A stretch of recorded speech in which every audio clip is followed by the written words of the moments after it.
Good evening, members.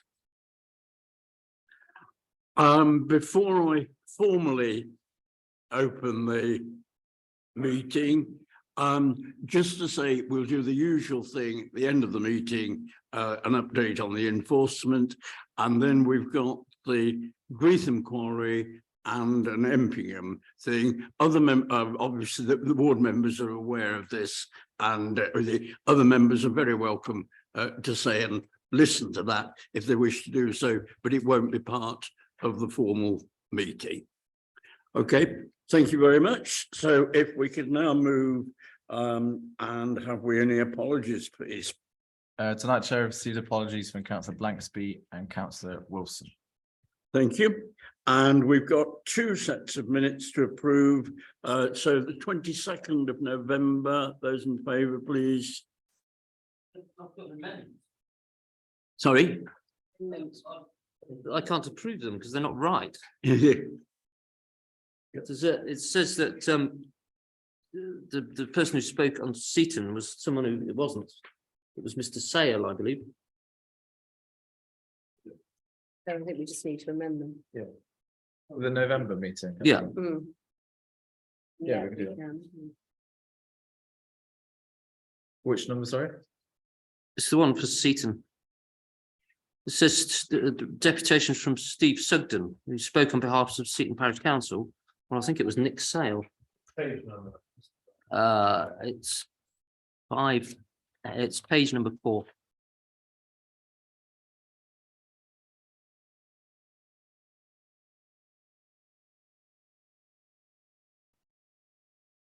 Nick Sale. Nick's name. Yeah, I can amend that. So with that, Councillor Gordon Brown. Chair, I pointed out a slight typo on page 6, which has been changed on the website version, but we should recognise that the additional conditions were suggested by Mr. G. Brown without an E. Councillor G. Brown without an E. That was the gist of your email that you said. Yeah, Just so members know. absolutely fine. Yeah. So with those minor amendments, are we happy to approve, first of all, the ones on the 22nd of November? All in favour, please. Any abstentions? No. And if we could then move to the ones on the 20th of December, again, if those in favour. And abstentions? Carry, Chair, thank you. Thank you very much indeed. Right, item 3, declarations of interest. Have I any declarations of interest? Councillor Cross.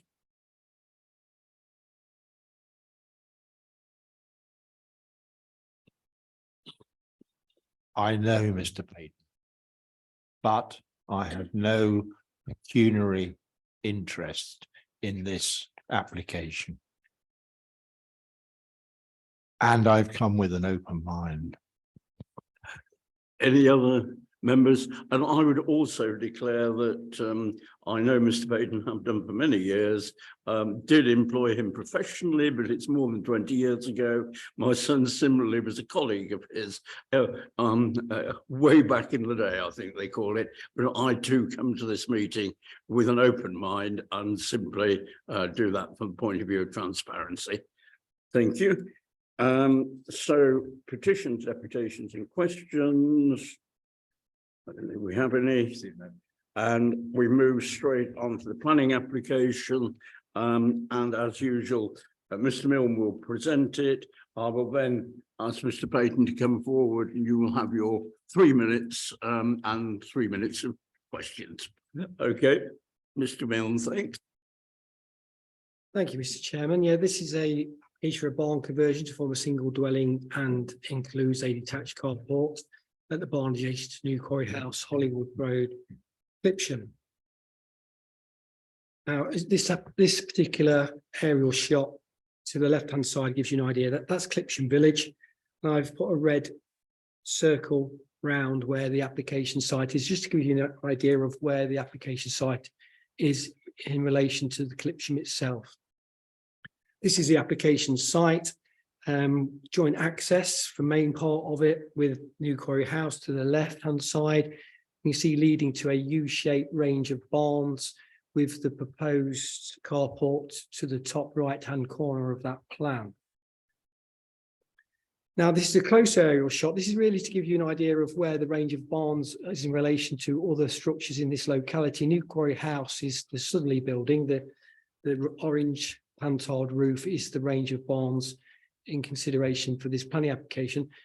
And as part of our consideration, the range of barns to the north of the application barns are a range of barns that have gained residential approval for conversion, originally for a Class Q approval, but has since been granted a full approval through the fallback position.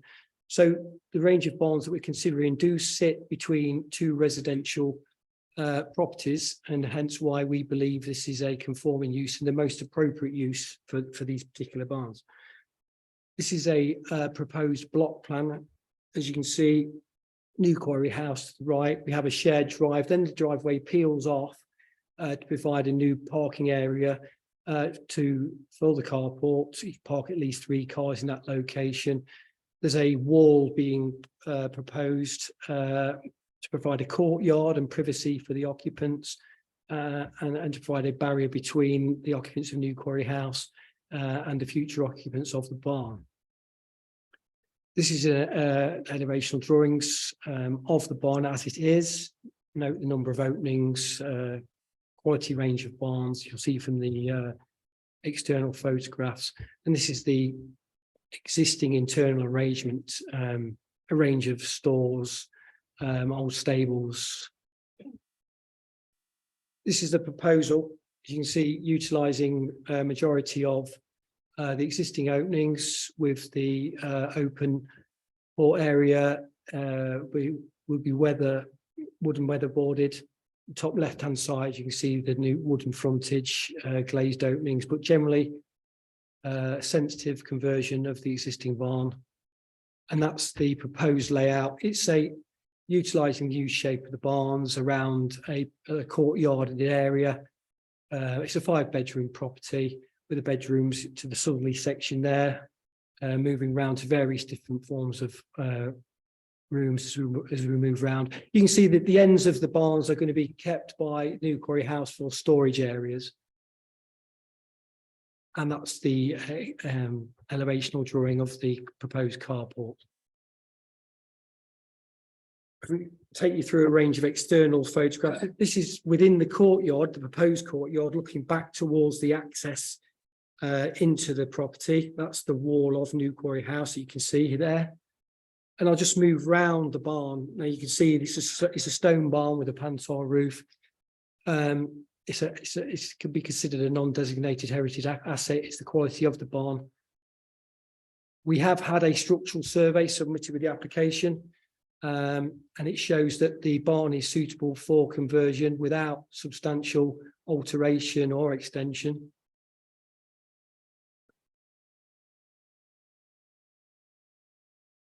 This is the other side of the barn now, looking at it from the gardening of New Quarry House. And that is to give you an idea of, that's the separation distances between the barns and the New Quarry House. And this shot, you can just see behind, there's just see a gable there in the background. That is already part of, that's been converted already. So that was the Class Q that I pointed to with the aerial shot.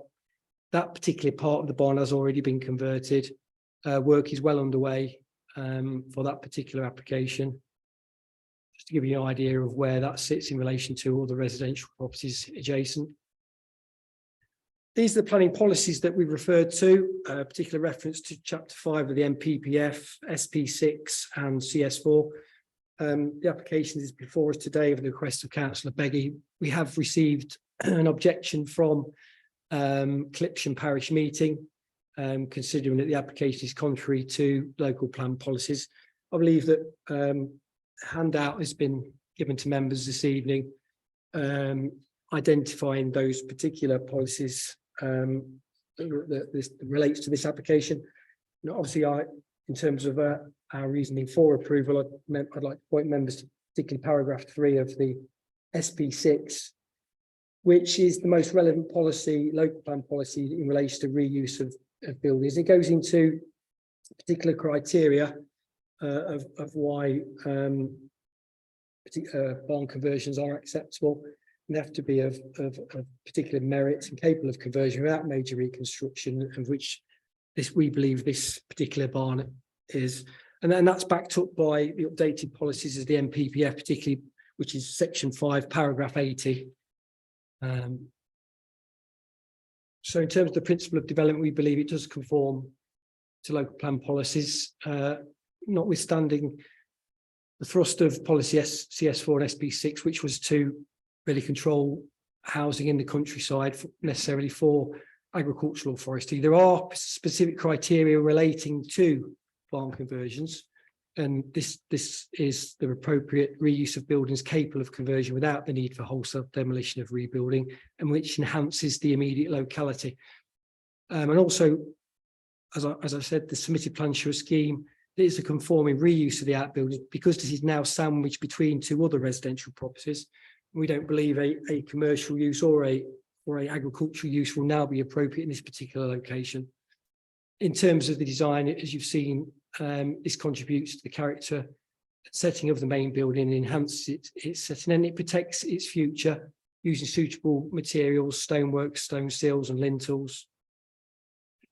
In terms of residential amenity, it's a U-shaped single-storey property with the main openings looking inwards within the courtyard, which will obviously be the private residential amenity space for the occupiers. There's good separation distances between property New Quarry House and obviously a walkway is proposed between them both. We've had no objections from the Highway Authority, adequate access and parking and turning facilities.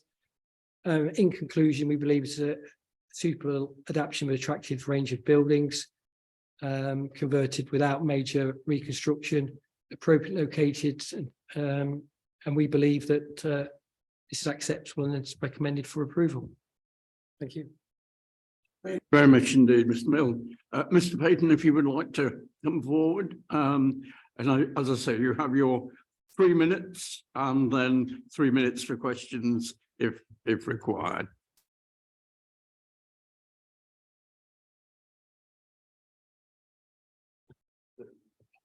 Well, thank you for this opportunity to say a few words to you. Unfortunately, my architect and my planning advisor were unavailable, leaving me to deal with the matter, which is, they'll pay for that later. I felt that it was important just to make a brief statement so that you can understand, the detail of the scheme, and what we really wanted to find was an appropriate use for these important buildings for the long term. And they are getting to the point that a lot of work will be needed to be done to them to maintain them and retain the quality of them, particularly in terms of roofing and stonework. You will know that we submitted a pre-app prior to going forward with this application. These consultations are very helpful to us and to my advisors in coming forward with these proposals. We wanted to arrive at a layout that was sympathetic to the main house, as I say, to preserve the buildings for the longer term. And many of the points that were made in response to the pre-app were helpful in achieving that. The application, as you will know, was supported by ecology and structural reports and a detailed and reasoned planning statement. The only objection, as you've mentioned, came from Clipsham Parish, which did to some extent surprise us. But you will also see there's been some support from members of the local community who see these buildings as being important and should be preserved. We feel that the way this application has been dealt with has been very constructive and has enabled us to arrive, as I've said, on a constructive and measured outcome. We hope the committee will follow the recommendation before them. We understand fully the conditions that have been proposed, and particularly the conditions with regard to ecology, which would be very important, and which in part the advisors have already made some constructive suggestions as to how it might be resolved. Thank you very much. Indeed, members, questions? Councillor Gordon Brown. Thank you, Chair. Just two questions. First of all, when was the last time these buildings were used for agricultural purposes? Presumably, this was a working farm at some stage. Well, when we came and bought New Quarry House about 45 years ago, All right. So, those buildings were used. They were formerly part of the Clipsham estate, so David Davenport family's estate, and farmed by the Medwall family, some of them you would know. So when we arrived at New Quarry House, there were some cattle wallowing around in that yard. And we were lucky enough to be able to buy the buildings and put the buildings to be part of the house. In fact, we built a new cattle yard at the back for the Medwall family. So the two buildings at the back were used until Robert Medwall, who's farming the farm, then moved to Canada, and the buildings came back to us at that point. So 25 years, that sort of time, I would think. Okay, thank you. And one final question, Chair. Obviously, I suspect you're not on Town's gas in this particular location. Sorry, not You're not on gas for No. heating purposes. I didn't think it would be. oil based, I'm afraid. Oil based. I might say. Is that the case for the new buildings? It'll be oil based as well? Yeah. Right, okay, that's unfortunate. Thank you. Well, there aren't many other options. Really. Ground source or air source heat pumps, but that's your decision. Well, Thank you. Yeah, the detail of that, to be honest, we haven't looked at, but we would look at all alternatives. Thank you. Any other questions, members? In that case, thank you very much, Mr. Baden, and we'll move into debate. Do that.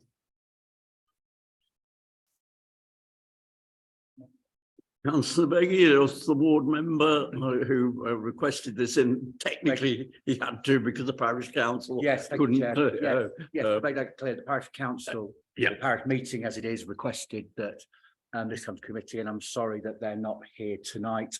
Their reason being is they wanted to maintain neighbour relations.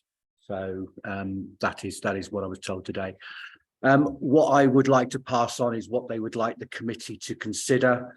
The document in front of you is something that I produced because they want you to consider the application of policy SP6, housing in the countryside, in particular item 3, the reuse and adaptation of rural buildings, and also policy CS4, location of development.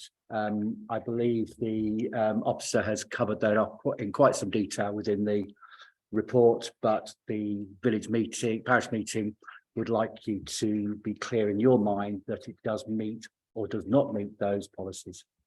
Thank you. Other members.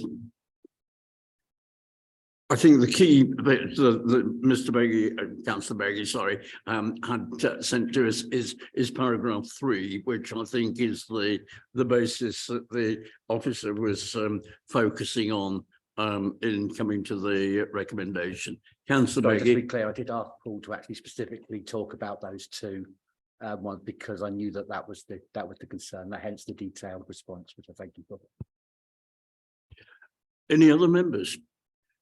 Councillor Andrew Brown. Thank you, Chair. I mean, to me, this looks like a really nice set of outbuildings that could possibly fall into disrepair, especially roofing wise. And SP63A seems to say the vacant building to be converted and reused as permanent structure capable of being converted without major reconstruction. And from what I've seen, it looks almost to keep it the same as it was, and it, to my mind, absolutely passes that test. So I can't see why there's a problem with this application, and I'll be supporting it.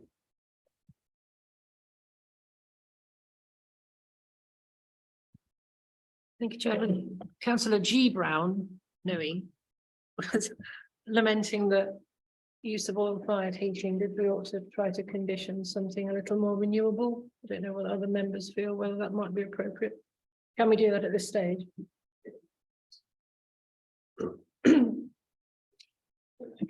Chairman, I think it would be difficult for us to insist on it at this stage based on the policies that we have. But we could, as our legal colleagues advise, put on an informative and encourage the applicant to consider sustainable alternatives. Did you wish to come in, Councillor Cross? No further comments. May I have a proposal, please? Councillor Dale.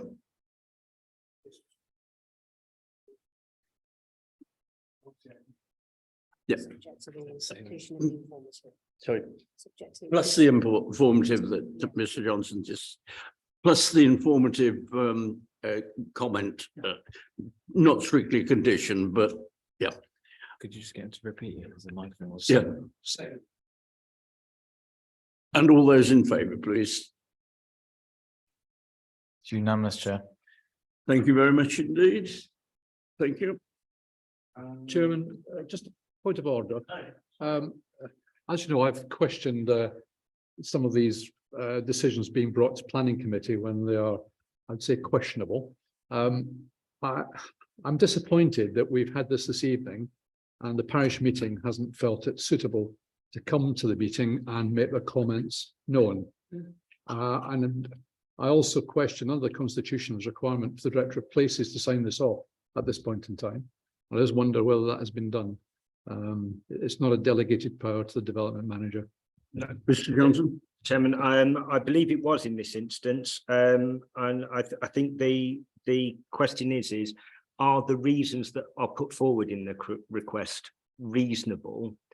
They were all to do with the interpretation of the planning policy. So it's a reasonable request that officers would sign off at. Obviously, we have a discussion with the chairman following that request as to whether it comes or not. But ultimately, that test is it reasonable? So what would be an unreasonable request is if it had no planning merits in that request. But if it does, then it meets that initial test. But we did, I think myself and you, Edward, did have a discussion about this one. Later on, there's another one that we may discuss whether we want to come to committee or not. Yes, I take your point about the presence of individuals or not, and I see that particularly in a very small community, embarrassment could arise. But I still, I'm still of your opinion that the more people who attend in person, the better. Yes. But having said that, thank you very much indeed. And if we could move to the appeals, Mr. Johnson, this is for noting. Thank you, Chairman. I think on page 33, and just to, I think members are aware, but 2.1, new appeal in there, which is the Demerk Estates outline planning application. This one is going through the process at the moment, appeal against non-determination. And I think this one has been made by way of public inquiry. I think that's the one that's the public inquiry on that one. Date to be heard end of February, I think, 28th, I think is what the date is. We're working on now for that. On the next page, you can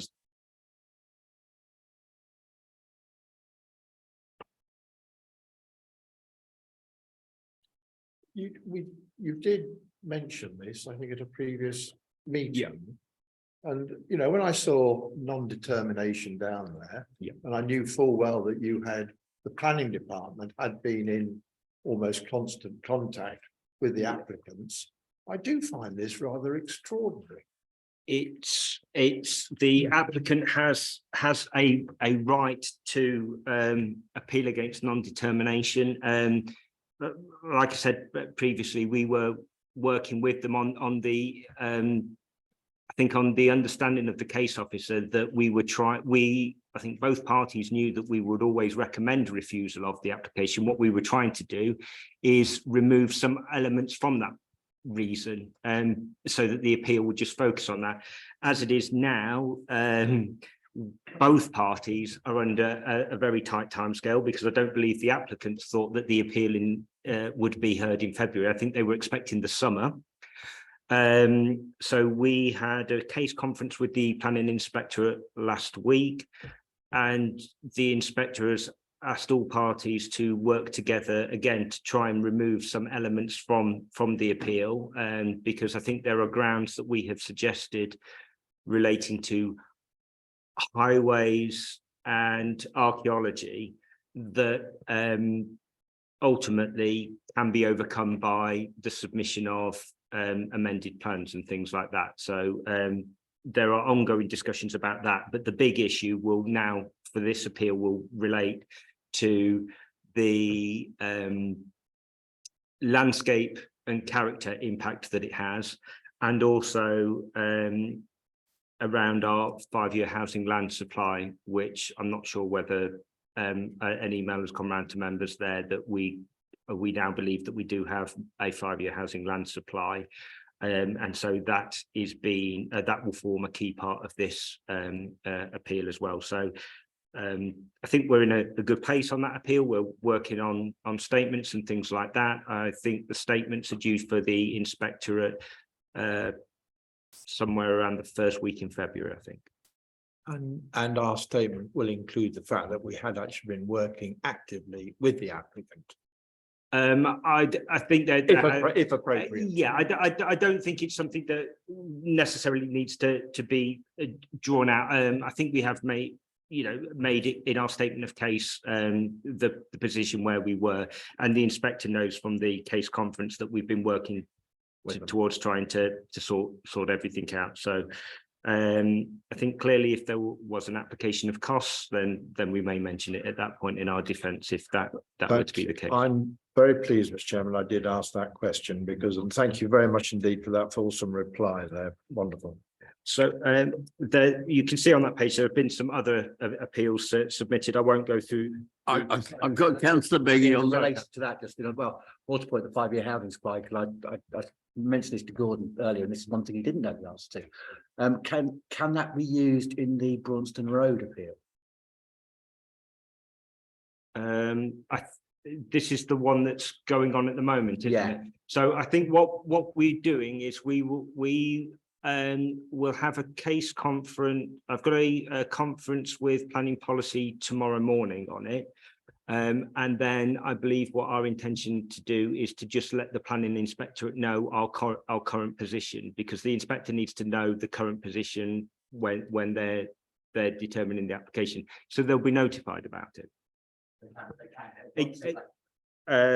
No, we will have to make the inspector aware of the current position, and then the inspector will have to decide how they want to treat that information. Yes, carry on. Yes. Sorry, Chairman, because there's no such thing as a stupid question. I presume that the presence of a 5-year supply now with that Braunston Road application, that the date of determination would be the date of appeal, and so there's no sort of comeback to say that. No, that's correct. Right. So that is ultimately, but we will make the inspector aware of it. The inspector will then have to decide what weight they wish to put on it. But the inspector will be required to take into account all material considerations up to the date that they make their decision. That's fine. So effectively, they're not simply examining our decision at the time and saying, well, there was no 5-year supply at the time of our original committee decision, whenever that, I can't remember when that was now. Yeah, I think on what it is now. Yeah. Yeah. Yeah, ultimately, we'll make the inspectorate aware, and then it's up to them as to the weight that they wish to place on that. Yeah, exactly. Yeah. Yeah. I think on that point, I think it's something that obviously it puts us in a better position for resisting inappropriate development that we don't want. I think what I would say is that we still need to make sure that we're maintaining a supply of housing, because if we don't, we'll end up in the same position that we were in last year in about a year's time. So, but we'll make reference to those key points in any reports for future developments. And like I say, we're going through all the cases that we've currently got tomorrow with planning policy, just to discuss the implications for them. It's 6 years now. It's 6 years. So it has shot up quite considerably to 6. So it is a good difference. And I know the policy team are continuing to monitor that and talk to developers around it as well. But I think anything that comes to committee in future will set out that position on a case-by-case basis. So just decisions that have been made at appeal, just for information. 3.1 on page 34. This was one where an increase in roof height, which we considered to be inappropriate, has been dismissed. So a good result for us. The Ketton appeal, members will recall that we didn't contest that appeal on the basis of us not having a 5-year housing land supply. That's been allowed. And the Whissendine application, that was withdrawn, that appeal was withdrawn, and that was on the basis that members will probably recall that you approved a substitute application on that site not so long ago as well. So that is everything on the appeals, Chairman. Any further questions? Case, we can move on, and I think we can conclude the meeting. I don't think we've anything else. So at what is it? 7:34, 7:33. I'll close the meeting. We're then moving into private session, and we will deal with